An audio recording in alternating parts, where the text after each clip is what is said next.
Hello, everybody, and welcome. Um, we are here talking today about the upcoming equinox. And we were talking before we started the recording about how we're going to go ahead and switch from what our regularly scheduled programming was. We are going to go ahead and talk about the equinox, where I think we said last week that we're going to continue this month about the heavens and the levels of consciousness. And we had planned actually this week that we were going to be talking about the eighth heaven or the eighth level of consciousness. You can put in your own language on how you think about it. And somebody brought up, well, the equinox is this Sunday, and are we going to do anything for that? And I was like, oh yeah, let's do something. And especially because these are released on Thursdays on social or on YouTube and our podcast platform, that it will actually, give you some tools, give you a meditation that you can use moving into the equinox or actually on the day of the equinox. And so it's nice to have that in plenty of time in case there's anything that you want to explore with and use for that actual, any of your rituals or your ceremony or even just moments of self Reiki around the equinox. So it's really interesting because this morning, in talking about the eighth heaven, we spend a lot of time and energy and journeys in the different levels of consciousness, the different heavens. And because in our 12 heavens class, we spend a month on each heaven from the first to the 12th. I know we've already talked about that. And so we spend a lot of time when we were going to do the eighth heaven, and now we're going to talk about that next week.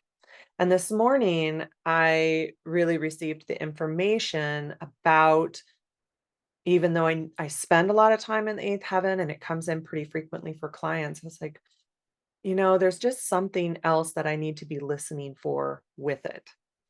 And it now is answering that question as to why. And I talk about this because this is such a part of our Reiki journeys, our Reiki path, our spiritual path, that, sometimes that listening really guides us to where we need to go.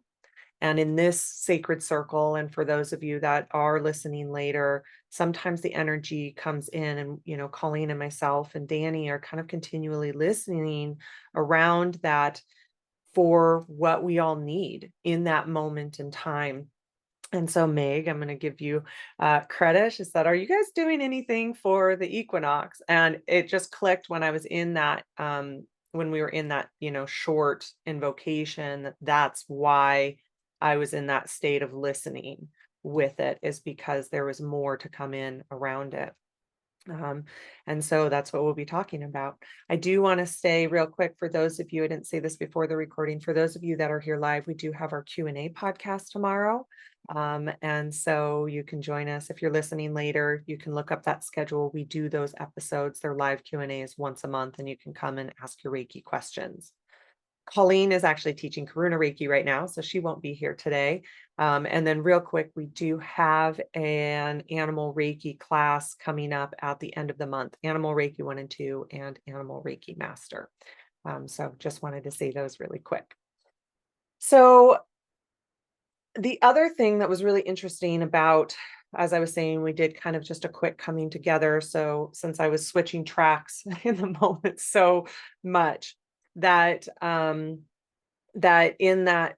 had to kind of bring myself into a little bit of a different place before we started the recording. So we just did some quick breath work, just invoking that Reiki energy, any guides that we might have. And one of the things that I heard, and Danny said this before the recording, well, maybe you could combine the eighth heaven and the equinox work. And while I think that there is too much information about the eighth heaven that I actually want to focus on and talk about, I did feel it come into that meditation and into the breath work. Because when it comes to these changes of seasons, when it comes to the equinoxes, solstices, can also be changes in any cycles that we have in our life. We've talked a lot about life cycles. We've talked about a lot of the different seasons of our life. But right now, because we are changing seasons, going into the fall in the and the spring in the south. Because we are changing seasons, it is a really good time to reflect, to spend time in the energy. We are also recording this on Tuesday. We have a lot of Piscean energy after the Pisces lunar eclipse happening right now. You might be feeling that depth that Pisces can offer for us, which is actually a really complementary element, a complementary aspect to be, you know, in this energy, to be preparing for a change of seasons, to be spending time in that really mindful place of this equinox that's coming up on Sunday. So when we were in that breath work, I really felt in that bringing in the eighth heaven, because one of the things about the eighth heaven is you can really go into that place of entrainment with the heartbeat of the earth. And before we come into physical form, where our spirit is, there is this aspect of being able to be in the rhythm and the cycles of the earth, because it does have its own version of that. We have that in our own lives, and the earth has its own versions of rhythms and cycles that it goes through. And as humans, we have put, as much as we can, put constructs, for lack of a better word, around those so that we can kind of understand them within our human body. And the equinoxes is a part of that. And so a part of the entrainment, or a part of the element of the eighth heaven, is that entrainment process. So when you are feeling out of rhythm with maybe your human being, your human beingness, when you feel maybe there's a sense of a lack of belonging with the earth specifically. Some people feel that kind of even in their whole lives. Some people can feel that from time to time. It very much can vary with, who you are in this lifetime, maybe where your spirit has been before this lifetime. And now that it's in human form, there can be some of that being incongruent. And this eighth heaven energy can really help with that, because what it does is it kind of goes back before our the aspect of maybe even our choice to be human. I know everybody doesn't believe that we have the choice, or that we make the choice to be human, and that's okay. You get to be in your own inner authority and own inner truth around that belief system. But by bringing in this energy, it can also help you answer those questions. And it can also help with that sense of belonging, because you do go into that matching of frequencies with the heartbeat of the earth, outside of even humanity, although that might be a part of it for you too. And so it's before that, because it it is like this kind of attraction of the planet of, here I am going to go into this form in this lifetime. How do I get into that resonance of human being a human, right? And so that's where it can go before it goes before all of the injuries to ourselves as humans. And in these time frames, when we're in these cyclical nature, when we're in these time frames of a change in a season, and maybe we do feel our resonance off, maybe we do feel like, oh my gosh, I need some of this work. You're listening to the seasons of the earth, which is a part of that heartbeat. I always think of it in the breath of the earth, because we have our own breath, right, where we breathe in and we breathe out. And I think of the seasons kind of in that way as well, or even like the seasons of the leaves. They are breathing out for half the year and breathing in for half of the year. And I think of that with the earth as well. It's breathing out for half of the year and breathing in for half of the year. And these changing points can be where we are, where it's like maybe stopping and starting with that breath. And so if you think of that aspect, or you think of it in the terms of a heartbeat, right? That it's um, uh, pumping out maybe during the spring and the summer, and coming back in the fall, in the winter. And we can, as people, sometimes we need help to match with that. There's also this aspect of it that is fractal in nature, right? That a tree can have the same experience on a slower time frame of breathing out and breathing in as we do. And then yet on every day, as they recycle carbon dioxide into oxygen, they're also doing that same thing that we do as humans and as animals that, of course, that breathe. And so there is this aspect of looking at time, and looking outside of time, and looking at the kind of the beauty of the way that humans have tried to make sense of time, make sense of change, make sense of seasons.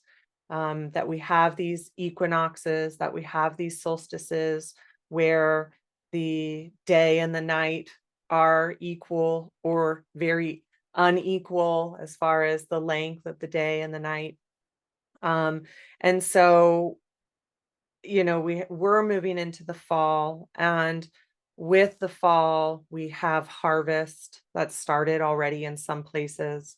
Here today, it's kind of cold and gloomy.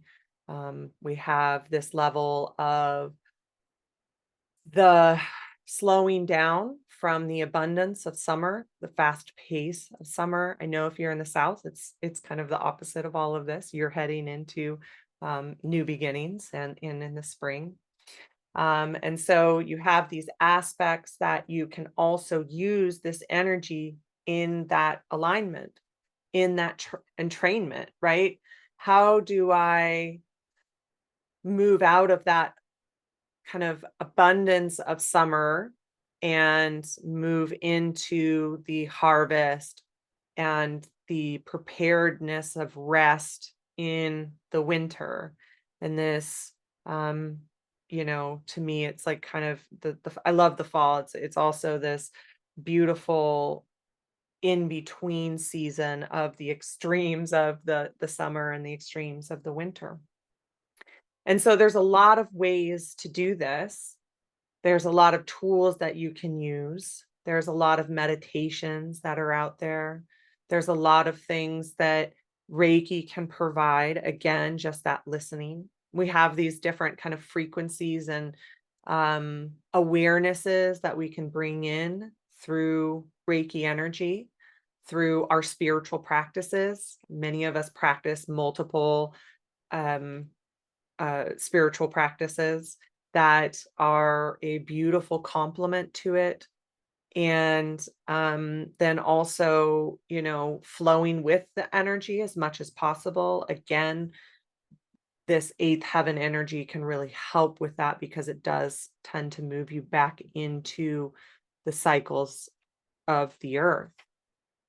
Self Reiki, of course, is always going to be a tool that you can use, a session from somebody else with the intention that you are releasing what no longer serves you of the previous cycle, whether that's on a small level or whether that's on a big level.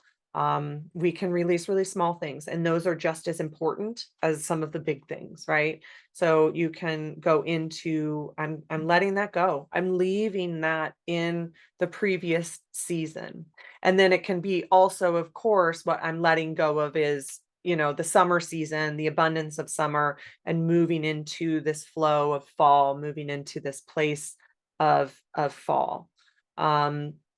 And where I'm starting to slow down, where I'm you know even coming into the fruitfulness of, that's harvest, right? Coming into the fruitfulness of all that I've worked towards, all that I've done, that I've done before, the work that I've put in before. So there's those kinds of things as well that can be a part of it. And that's another thing that you can have in your intentions for sessions, whether that's through self Reiki or a session from somebody else, is that that can be a part of it. It's like, what am I harvesting in this season? Or if you're in the South, like, what am I bringing in? Like, what's my new beginning of this season? It's a really, and you may not know what that is, and that's okay too. This is a really good opportunity to listen to that. Also, a lot of times we don't, in this culture, we don't give ourselves enough credit for the work that we have been doing, the work that we've done. And so moving into that receiving of the harvest as well. That's another really big aspect of this. Okay, I've put in this work, whatever that looks like. It's not just job related. Work could be, your physical health. It could be your relationships. It could be, your spiritual work that you've done. So, what am I harvesting right now for me? And giving yourself the credit of the work that you've put in to this, really recognizing that. That's a really big place, too. Another really big place that is super helpful from receiving a session from somebody else, because we can't always see that for ourselves, but other people can see it within us. It's another good place to go into that grounding. That can be really helpful, whether that's just getting your feet on any sort of earth, or, it's not always doable for people to go into nature in any way, shape, or form. But if you are able to do that, some forest bathing or being in that mindfulness, if you're able to go into the forest anywhere or be with the trees, be with nature, because you do go into that more still energy that fall is bringing in, outside of sometimes what can even feel frantic in the summer. It's just got that really high or abundant energy that summer can have, and fall is the opportunity for kind of that out breath um, with it. And being in the forest can bring in that stillness. Also, whatever makes you feel that way, whether it's forest bathing or nature walk or anything, there's a lot of different things that can help people to feel that way. So, not everybody's a nature person, and that's okay.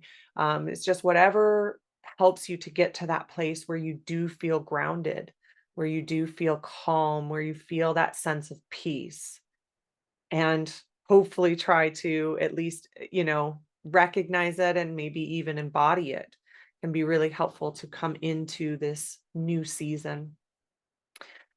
Energy clearing, there's a lot of different ways that you can do this. You can use Reiki. The power symbol is a very good tool for energy clearing.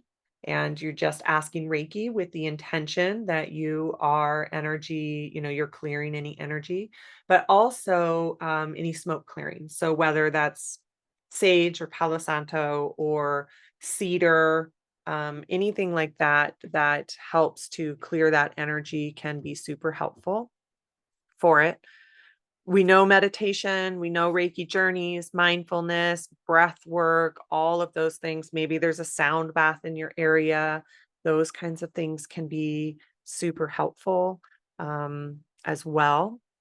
And, just allowing that to flow through you, listening to your guidance is what you need in this aspect. And maybe it's before, maybe it's during, even if it's after, it's still the opportunity to be able to just go into that presence within you and listening to spirit, listening to Reiki, listening to your guides, all of those different tools that we have. Oracle cards can be a really helpful tool.